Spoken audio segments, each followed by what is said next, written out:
নমস্কার বন্ধুরা, Rina's cooking with নেচারে আপনাদের সবাইকে স্বাগত। চলে এসেছি আজকের রেসিপি নিয়ে। আজকের রেসিপি মেলার দোকানের মতো ছোট গজা তৈরি করে দেখাবো। কিভাবে বাড়িতেই মেলার দোকানের মতো ছোট গজাটা তৈরি করবে সেই রেসিপিটা তোমাদের সঙ্গে শেয়ার করব। প্রথম থেকে শেষ অবধি ভিডিওটা দেখতে থাকো, আশা করছি তোমাদের ভালো লাগবে। যেমন খাস্তা হবে ভেতরে তেমনই নরম হবে। চলো তাহলে রেসিপিটা শুরু করা যাক। রেসিপির জন্য এখানে আমি নিয়েছি 2 বাটি ময়দা। একটা বড় বাটি নিয়েছি, তার মধ্যে একটা ছাঁকনি নিয়ে ময়দাটা প্রথমে ভালো করে চেলে নিচ্ছি। তোমরা তোমাদের কাপ বা যে কোনো বাটি মেপে ময়দাটা নিতে পারো, আর কম বেশি তোমরা পরিমাণটা তোমাদের পছন্দ মতো নিয়ে নেবে।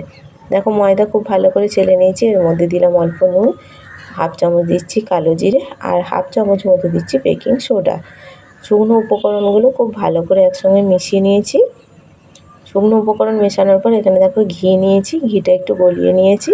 আমি ঘি দিয়ে ময়ামটা দিচ্ছি, তোমরা চাইলে এখানে সাদা তেল দিয়েও ময়ামটা দিয়ে নিতে পারো। তবে ঘি দিয়ে ময়ামটা দিলে এটা খেতে খুবই ভালো হয়, ঘিয়ের গন্ধটাও বেরোয়। খুব ভালো করে দেখো ঘি দিয়ে ময়াম দিয়ে নিয়েছি। ময়ামটা এমন দিতে হবে যেন দেখো ময়দাটা এরকম ডালা করলে শক্ত হয়ে যায়, ভাঙলে আবার ঝরঝরে হয়ে যায়। এবার ময়দার মধ্যে অল্প অল্প করে জল দিয়ে একটা ডো তৈরি করে নেব। আমরা যেমন লুচি বা পরোটার ডো তৈরি করি তার থেকে একটু শক্ত ডোটা তৈরি করে নিতে হবে। অল্প অল্প করে জল দিয়ে দিয়ে দেখো একটা ডো তৈরি করে নিয়েছি। ডোটা খুব বেশি নরম করিনি, বেশ শক্ত আছে। এইভাবে শক্ত করে ডোটা তৈরি করে নিতে হবে। এটা এবার আমি ঢাকা দিয়ে কিছুক্ষণের জন্য রেস্টে রেখে দিচ্ছি। তোমরা চাইলে এটা সঙ্গে সঙ্গে করে নিতে পারো। দেখো মিনিট 10 সময় পর ঢাকাটা আবার খুলে নিচ্ছি। খুলে নিয়ে ময়দাটা আবারও একটু ভালো করে মেখে নিতে হবে। বাটির মধ্যে মাখতে অসুবিধা হচ্ছে, আমি একটা বেলুন চাকিয়ে নিয়েছি, তার উপরে ময়দাটা রেখে খুব ভালো করে একটু সময় নিয়ে ময়দাটা একটুখানি মেখে নিচ্ছি। ময়দাটা মেখে নিয়েছি ভালো করে। এবার একটা গোল করে নিয়েছি। এবার একটা বেলুন নিয়ে এটা ভালো করে একটা রুটির মতো বড় করে একটু বেলে নেব।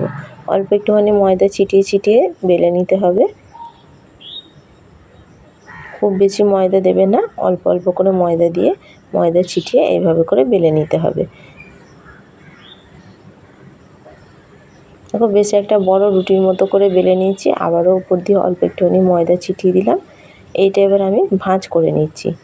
এইভাবে করে একটু ভাঁজ ভাঁজ করে নিয়ে এলে এর গজাটা বেশ নরম হবে, ভিতরে লেয়ারও তৈরি হবে। দেখো ভাঁজ করে নেওয়ার পর আবারও এটা বেলে নিচ্ছি। আবারও একটা রুটির মতো বড় করে বেলে নিলাম।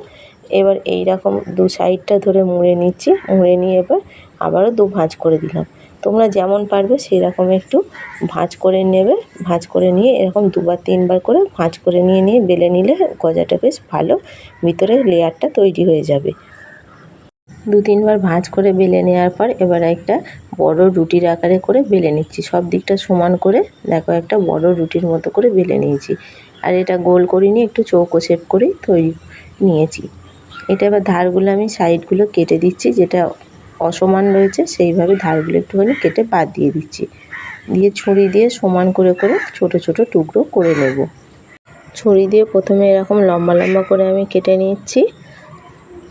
তোমরা তোমাদের পছন্দ মতো সাইজের কেটে নেবে। আমি ছোট করব বলে তাই এরকম একটু সরু সরু করে লম্বা লম্বা করে কেটে নিচ্ছি প্রথমে। আমার রেসিপিগুলো তোমাদের কেমন লাগে কমেন্ট করে অবশ্যই জানাবে। রেসিপিগুলো ভালো লাগলে একটা লাইক আর শেয়ার করো। তোমাদের একটা লাইক কমেন্ট শেয়ার আমাকে অনেক দূর পর্যন্ত এগিয়ে নিয়ে যেতে সাহায্য করে। দেখো লম্বা করে প্রথমে কেটে নিয়েছি। এবার সেটা ঘুরিয়ে দিয়ে এইরকম ছোট ছোট আবার পাশ দিয়ে কেটে নিচ্ছি। তোমরা তোমাদের যেমন পছন্দ হবে ছোট বড় সেই সাইজের মাপ করে কেটে নেবে। আমি খুব বেশি বড় করিনি, এরকম ছোট ছোট করেই কেটে নিচ্ছি। দেখো সবগুলো কাটা হয়ে গেছে।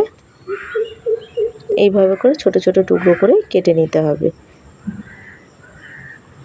এগুলো একটা প্লেটের মধ্যে সব একটা একটা করে তুলে নিচ্ছি। একটার উপরে একটা রাখলে হবে না। গ্যাসের মধ্যে একটা ফ্রাই প্যান বসিয়ে ফ্রাই প্যানে সাদা তেল দিয়ে তেলটা ভালো করে গরম করে নেব। দেখো তেল গরম হয়ে গেছে। এবার এক এক করে যে ছোটো গজাগুলো রেখেছিলাম গজাগুলো আমি ছেড়ে দিচ্ছি। তেলটা খুব বেশি গরম করলে হবে না, মিডিয়াম গরম রাখতে হবে। খুব বেশি গরম করলে গজাগুলো দেওয়ার সঙ্গে সঙ্গে গজাগুলো পুড়ে যাবে, ভেতর থেকে কাঁচা থেকে যাবে। হাতে একটু সময় নিয়ে গজাগুলো উল্টে পাল্টে ভালো করে লাল লাল করে ভেজে নিতে হবে। গজাগুলো ভাজার পর কতটা ফুলে উঠেছে দেখো, তোমরা দেখলেই বুঝতে পারছো। গজাগুলো ভাজা হয়ে গেছে, এরকম একটু লাল লাল করেই ভেজে নিতে হবে। তোমরা যদি চাও আরেকটু লাল করতে তাহলে আরেকটু সময় নিয়ে ভেজে নেবে। দেখো আমি এগুলো তুলে নিচ্ছি, এগুলো ভাজা হয়ে গেছে। একটা বড় ছাঁকনির মাধ্যমে এইভাবে করে তেলটা ঝরিয়ে নিচ্ছি। একটা বাটির মধ্যে রেখে দিচ্ছি তুলে, বাকিগুলো একই রকমভাবে ভেজে নেব। সামনেই আসছে রথ।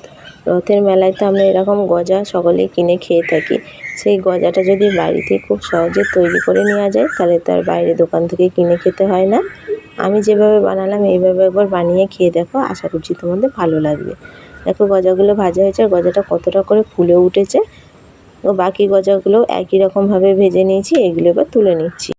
চিনির শিরা তৈরির জন্য গ্যাসে একটা কড়া বসিয়ে দিয়েছি। আমি 1 বাটি এখানে চিনি নিয়েছি, আর তার 4 ভাগের 1 ভাগ দিচ্ছি জল।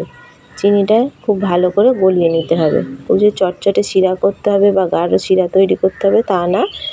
গ্যাসের ফ্লেমটা বাড়িয়ে দিয়ে চিনিটা গলিয়ে নেওয়া পর্যন্ত অপেক্ষা করতে হবে।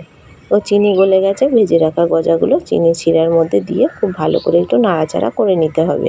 যতক্ষণ না চিনির শিরাটা শুকিয়ে গজাগুলোর গায়ে দানা দানা সাদা ভাব হয়ে লেগে যাচ্ছে ততক্ষণ এটা নাড়াচাড়া করতে হবে।